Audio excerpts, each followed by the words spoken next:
point. Reform MP in South Basildon and East Thurrock MP James McMurdock is now with us. James, a big night for Reform, but the official opposition just say you're a party of protest trying to be all things to all people. What do you say to that? Yeah, that's a bit silly, isn't it? There's a number of points there. I mean, if we talk about our utilities, we've literally got excrement in our rivers, and that's unacceptable for a first world. We've got our only virgin steel manufacturing plant risking closing down, which I would also make the case is completely unacceptable in a world as dangerous as the one we're currently living in. So, look, it's not about the small C conservatism, which was just mentioned there. Even though I admit I am a small C conservative, it is about being practical, and it's about common sense here, and it's about doing what's right for the nation. And I think last night a lot of people got that message. Being all things to all people it does tend to help parties in opposition. The Lib Dems made a very good fist of it for a long time.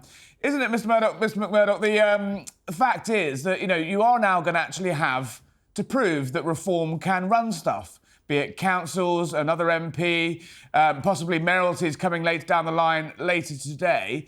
Is it a help or a hindrance to actually have reached this watermark where you're actually going to have to start defending your record? Good. It's a huge help. And that's exactly the point. I appreciate any criticisms that come in. It's perfectly natural, perfectly reasonable. But actually what we're seeing when you cut through all the noises, every time we set a target, we don't just hit it, we smash it. And that's the difference. We've got people who are not acting on sort of like a career of politics and some of the nastiness that comes with that.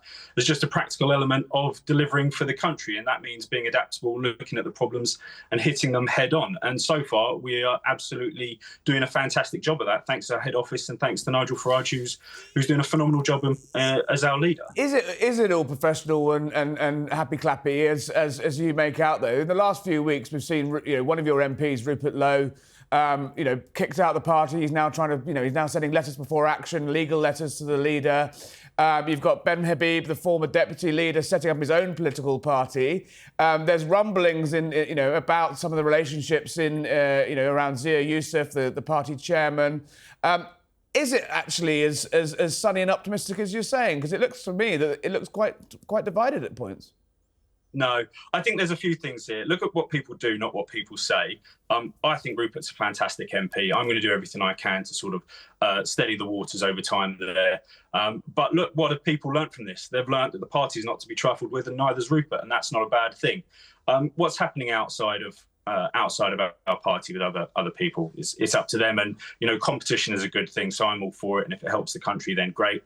But look, how are we not doing a fantastic job? We got in July with over 4 million votes. We've got more candidates seated in this last local election that we're having yesterday and counting on today than any of the two major parties.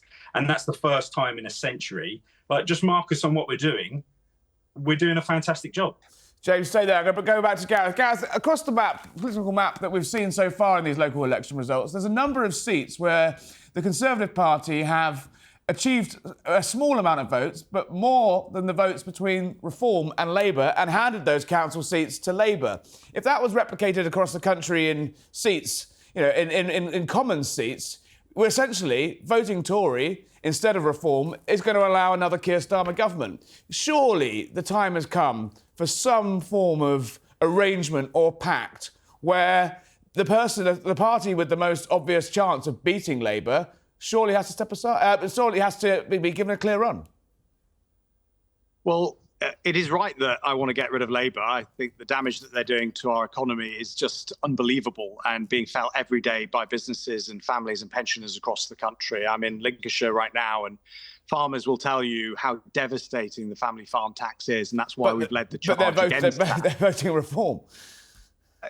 Well, not necessarily. We've not got the results yet, but let's see in Lincolnshire how that transpires. But what I would say about a pact with Reform is that this is a party that's trying to destroy the Conservative Party. It's a party that is for very big state, very left-wing policies that Jeremy Corbyn would be proud of and actually included in his 2017 manifesto. What we want is the country driven by conservative values, centre-right policies that actually will unite the country after this Labour government. And I'm confident that as time goes by, as we rebuild, it is very early days, but as we rebuild, we will be able to do that. Just on that point, though, just quickly, go off on a slight tangent. is it Conservative Party policy that you would have let British Steel go to the wall rather than stepping in and nationalising our last domestic steel production? Is that what the Conservatives are saying? Because you're accusing other people of having Jeremy Corbyn-style politics, but we're talking about the nationalisation of British Steel. You would have let it go to the wall. That's not what I'm talking about.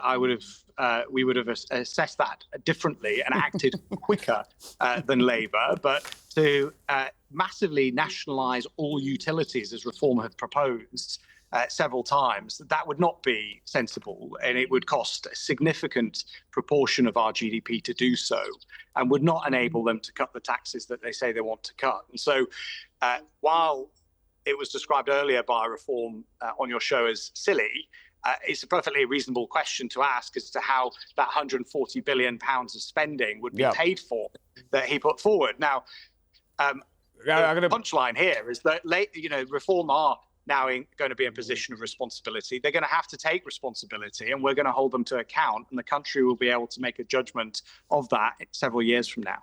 James McMurdock, no deal, says Gareth Davis. No pact, nothing of the sort. Is that really credible that, in 4 years' time you're allowed to sit and watch Labour come through the middle?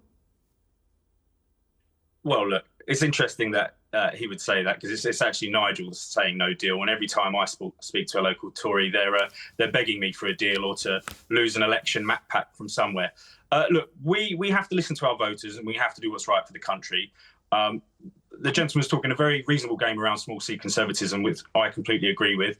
But look, Nigel's been very clear, and so are our voters, to be completely fair. They don't want a party that says one thing and then does something else. And unfortunately, we've got a long track record of that with the Conservatives at the moment. Now, that's not to say that there aren't a few very good MPs within their ranks. And in fact, I think around a third of them are actually Conservatives. But the other 2/3, not so much. So we have a problem there, and we'll need to get around that before anything else. Final question to you both. Gareth Davis, Kemi Badenoch's going to be the next Prime Minister? Yes or no? We're doing everything to make sure that's the case. Yes or no?